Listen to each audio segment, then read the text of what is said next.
जब घर की दीवारों में दरार पड़ती है तो उसकी आवाज सबसे पहले बाहर सुनाई देती है। और इस वक्त कुछ ऐसा ही नजारा देखने को मिल रहा है उस संगठन में जो खुद को युवाओं की आवाज बताता है। जिस आंदोलन ने लाखों युवाओं की उम्मीदें जगाईं, अब उसी आंदोलन के भीतर बगावत की चिंगारी भड़कती दिखाई दे रही है।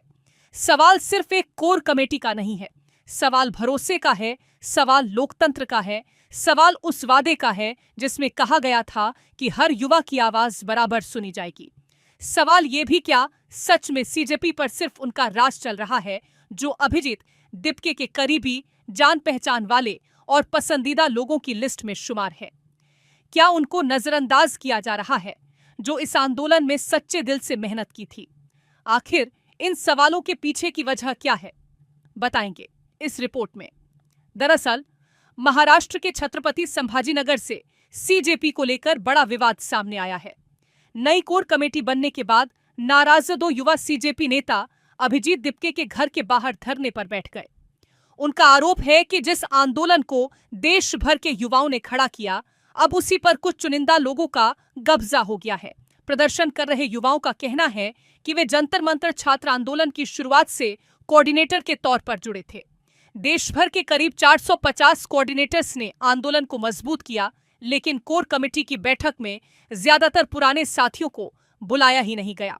आरोप है कि बैठक में सिर्फ अभिजीत दिपके के करीबी लोगों को जगह दी गई, जबकि लंबे समय तक आंदोलन चलाने वाले कार्यकर्ताओं को नजरअंदाज कर दिया गया। युवाओं का कहना है कि यह किसी एक नेता का नहीं, बल्कि पूरे देश के युवाओं का आंदोलन था। उनका आरोप है कि नई टीम में कुछ चुनिंदा लोगों को ही जगह दी गई, जिससे लोकतंत्र की बात सिर्फ नारा बनकर रह गई। प्रदर्शनकारियों ने दावा किया कि प्रवक्ता आशुतोष रांका से देर रात तक बातचीत हुई, लेकिन बाकी कोऑर्डिनेटर्स को मीटिंग में क्यों नहीं बुलाया गया, इसका कोई स्पष्ट जवाब नहीं मिला। इसके बाद युवाओं ने अभिजीत दिपके के घर के बाहर अनशन शुरू कर दिया और कहा कि जब तक आंदोलन से जुड़े सभी युवाओं को उचित प्रतिनिधित्व नहीं मिलेगा, उनका धरना जारी रहेगा। इस बीच सीजेपी कार्यकर्ता मनीष ब्रह्मभट्ट के बयान ने विवाद को और हवा दे दी और साथ ही सीजेपी की पोल खोलकर रख दी है। मनीष ब्रह्मभट्ट ने कहा कि एक ग्रुप बनाया गया है और उसमें शामिल सभी लोग इस बात से सहमत हैं कि अगर चीजें लोकतांत्रिक तरीके से आगे बढ़ेंगी तो इसका फायदा पूरे देश को मिलेगा। उन्होंने कहा कि उन्हें मीडिया के सामने आकर बयान देना अच्छा नहीं लग रहा, लेकिन जब तक आवाज नहीं उठाई जाती तब तक किसी की बात सुनी नहीं जाती। इसीलिए उन्होंने फैसला किया कि आज से वे अन्न जल त्याग कर अनिश्चितकालीन अनशन शुरू करेंगे। उनका कहना है कि जब तक लोकतांत्रिक तरीके से टीम नहीं बनाई जाती और सभी फैसले पूरी पारदर्शिता के साथ नहीं लिए जाते, तब तक इस आंदोलन को देश का सच्चा आंदोलन नहीं कहा जा सकता। उन्होंने आरोप लगाया कि बैठकों में परिवार के लोगों, दोस्तों और करीबी लोगों को जगह दी जा रही है, जबकि बाकी कार्यकर्ताओं को अंदर आने तक नहीं दिया जाता। उन्होंने साफ शब्दों में कहा कि जिस आंदोलन की शुरुआत पारदर्शिता और बराबरी के वादे से हुई थी, उसमें भाई भतीजावाद और पक्षपात की कोई जगह नहीं होनी चाहिए।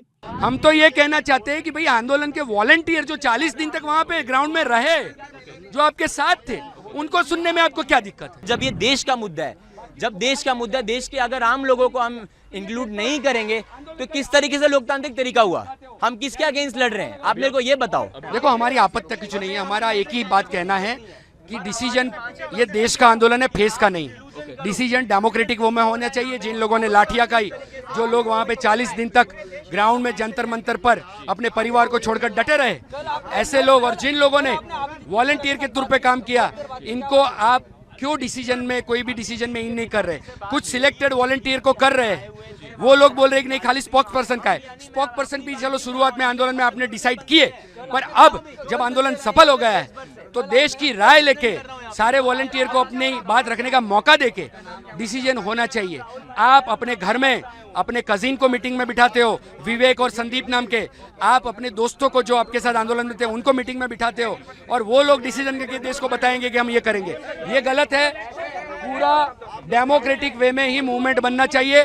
धर्मेंद्र प्रधान की अकाउंटेबिलिटी के लिए हमने आंदोलन किया, तो हमारे आंदोलन में भी इंटरनल डेमोक्रेसी और इंटरनल अकाउंटेबिलिटी होनी चाहिए। कुछ गलत चीजें चल रही है मीटिंग में, आपका क्या कहना है? गलत ये है कि डिसीजन जो हो रहे हैं वो ट्रांसपेरेंस वे में नहीं हो रहे हैं, सेंट्रलाइज किया जा रहा है, परिवार और मित्रों तक सीमित किया जा रहा है। अभी आपकी भूमिका क्या और मांग क्या है? हम एक ही चीज कहते हैं कि सच में इस आंदोलन को बड़ा बनाना है, ये लोगों का आंदोलन है, ये देश का आंदोलन है, तो हमें सबको शामिल करना पड़ेगा। राज्यों के प्रतिनिधि राज्य के आंदोलनकारियों के थ्रू तय हो और उन सारे लोगों की एक सेंट्रल कोर कमेटी बने और वो डिसीजन ले। हम नहीं चाहते कि हम हो, हम चाहते हैं कि लोगों के लिए जो आवाज उठा रहे हर राज्य में ऐसे लोगों को शामिल किया जाए, नहीं कि आपके दोस्त और आप डिसाइड करोगे। अब अगर आपका कहना सुना नहीं तो क्या कहें? हम आज से ही अन्न जल का त्याग करते हुए यहाँ बैठ रहे हैं, आगे जो होगा वो भगवान मालिक। हमने बस हमारी मांग, क्योंकि हमने रात को 1 बजे तक उनको पॉजिटिव वे में फोन से दोस्तों के जरिए हर तरह से कोशिश की, उन्होंने हमें टालने की कोशिश की, बात सुनी नहीं गई, इसीलिए हम ये आवाज उठाने के लिए मजबूर हुए और हमें यहाँ पे अनशन करना पड़ रहा है। अगर ये आपकी पॉलिटिकल साजिश नहीं है मतलब कैसे कहेंगे? उनका आरोप यही होगा कि ये पॉलिटिकल साजिश है। आप समझिए पॉलिटिकल क्या डिमांड क्या है हमारी। आज धर्मेंद्र प्रधान को मार रहे तो भी पॉलिटिकल, आपने तो पॉलिटिकल लोगों को स्टेज पे बुलाया है। हम तो ये कहना चाहते हैं कि भाई आंदोलन के वॉलंटियर जो 40 दिन तक वहां पे ग्राउंड में रहे, जो आपके साथ थे, उनको सुनने में आपको क्या दिक्कत है? तो सीजेपी अगर पॉलिटिकल पार्टी बने तो आपकी क्या राय है? अरे वो सब बात की बात है। अभी तो हम एक ही चीज चाहते हैं कि जो भी आंदोलन हो वो डेमोक्रेटिक वे में, ट्रांसपेरेंट वे में, सबकी अकाउंटेबिलिटी तय हो, ऐसे आगे बढ़े। तब तक अनशन आपका जारी रहेगा। ये देश का आंदोलन है, फेस का नहीं।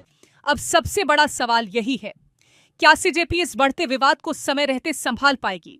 क्या आंदोलन से नाराज युवाओं की आवाज सुनी जाएगी, या फिर ये अंदरूनी कलह आने वाले दिनों में और बड़ा राजनीतिक संकट बन जाएगी? फिलहाल सीजेपी के सामने सबसे बड़ी चुनौती शायद यही है। अब सबसे बड़ा सवाल यही है, क्या सीजेपी इस बढ़ते विवाद को समय रहते संभाल पाएगी? क्या आंदोलन से नाराज युवाओं की आवाज सुनी जाएगी, या फिर यह अंदरूनी कलह आने वाले दिनों में और बड़ा राजनीतिक संकट बन जाएगी? अब देखना दिलचस्प होगा कि पार्टी नेतृत्व इन आरोपों पर क्या जवाब देता है और क्या प्रदर्शन कर रहे युवाओं की मांगों पर कोई ठोस फैसला लिया जाता है, या फिर ये विवाद आने वाले दिनों में और गहरा कर सीजेपी के लिए बड़ी चुनौती बन जाता है। इस पूरे मामले पर आपकी क्या राय है? क्या आंदोलन से जुड़े सभी लोगों को बराबर प्रतिनिधित्व मिलना चाहिए? अपनी राय हमें कमेंट बॉक्स में जरूर बताइए। साथ ही और भी अपडेट्स के लिए जुड़े रहे।